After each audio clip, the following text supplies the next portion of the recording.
Notre cerveau nous ment, mais d'une force, et je peux le prouver. Dans cette vidéo, je vais vous montrer que vous êtes aveugle à des choses qui sont devant vous.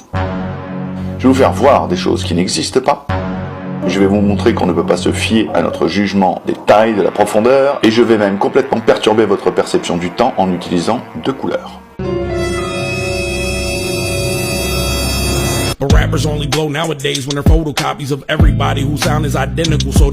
Mais surtout, on va pouvoir regarder l'importance contextuelle pour éviter la guerre des teubés.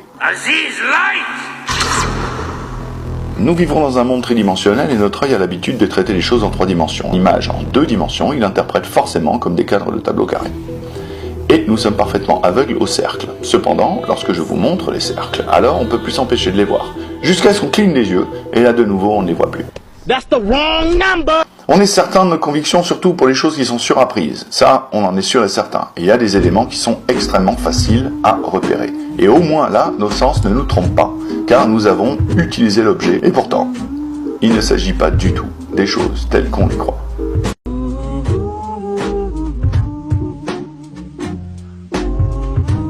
On arrivera toujours à être surpris. C'est pour ça qu'il faut être prudent.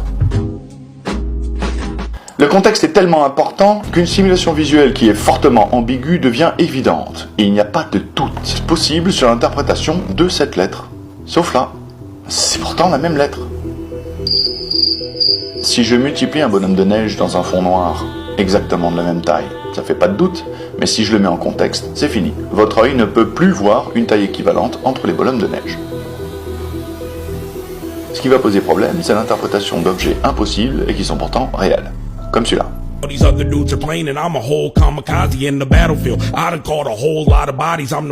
Il était une fois un pays bleu qui avait une lune jaune. Tout le monde pouvait l'observer et les scientifiques étaient à l'unisson tous d'accord sur cette lune-là. Cependant, à des lieues de là, était le pays jaune.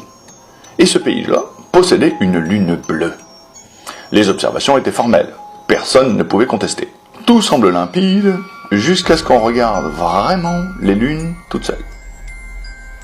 Je ne sais pas si elles sont bleues ou jaunes, mais une chose est sûre, c'est que c'est strictement la même lune. That's the wrong number.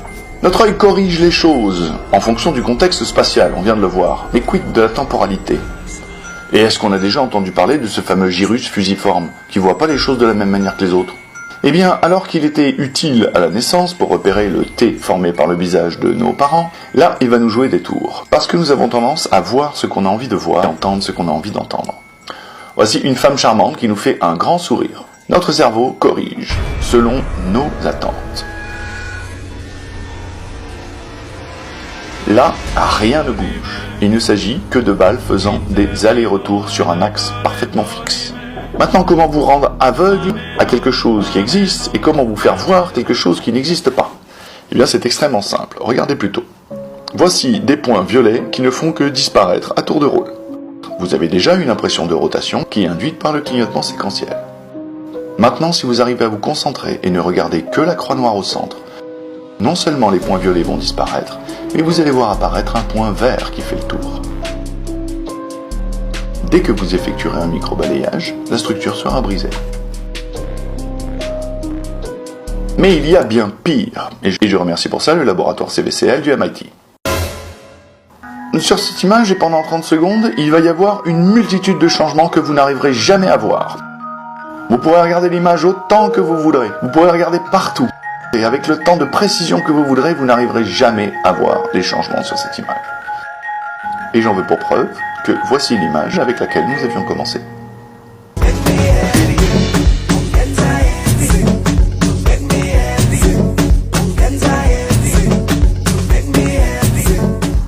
Si les changements sont suffisamment progressifs, nous devenons complètement aveugles à ces changements-là.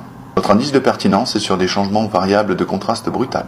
Donc en gros, au triage du registre d'informations sensorielles, qu'on verra dans une autre vidéo, les changements ne sont pas pertinents. Vous voyez où je veux en venir? Qu'est-ce qui va se passer quand on rencontre quelqu'un, que l'on tombe amoureux, imaginant que cette personne est formidable, et qu'au cours des années la personne n'est absolument pas formidable, mais que l'on continue à projeter une image dont nous sommes profondément amoureux? Une personne change sous nos yeux, parfois on ne le voit pas. Des enfants, des parents, des proches.